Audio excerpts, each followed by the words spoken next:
Taleh Yüzbəyovu sevdiyim aktor, tekrar deyirəm ki, bizə hətta qorxuram. Taleh Yüzbəyovu çox yaxşı aktyordur.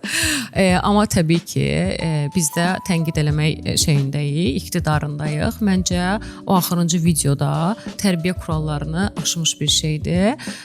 Danış biraz bu haqda. Mən o haqda nə danışmam? Mənim məsəl üçün şəxsən maraqlıdır ki, çünki adətən film, reklam və yaxud da seriallar çəkiləndə öncədən ssenari yazılır və bu ssenarinin bir müəllifi olur.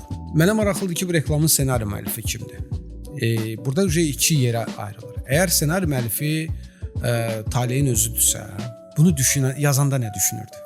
Mənə maraqlıdır. İkincisi, bu ssenarini yazan Talehin özü deyilsə, bu ssenarini oxuyanda Taleh nə düşünürdü?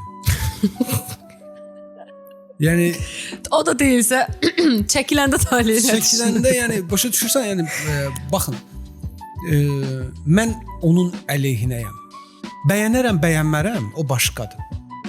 O mənə aid olan bir şeydir, mənə xas olan bir şeydir və mən bunu həmişə öz içimdə saxlayıram.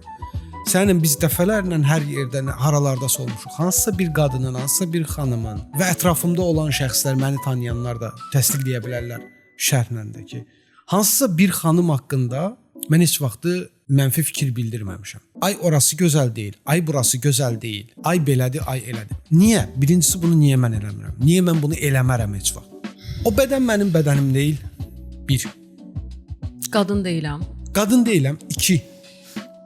Mənə aid biri deyil. 3. Məni ilə qohumluğu yoxdur. 4. Və sair və ilaxır. 5, 6, 7, çox şey saya bilərəm. Yenə deyirəm, bəyənərəm, bəyənmərəm, onu içimdə saxlayaram. Və bəyənib bəyənməmək də mənim haqqımdır. Nəyisə bəyənərəm, nəyisə bəyənmərəm. Və mən düşünürəm ki, bunu bu şəkildə dilə gətirmək ayıbdır. Doğru deyil.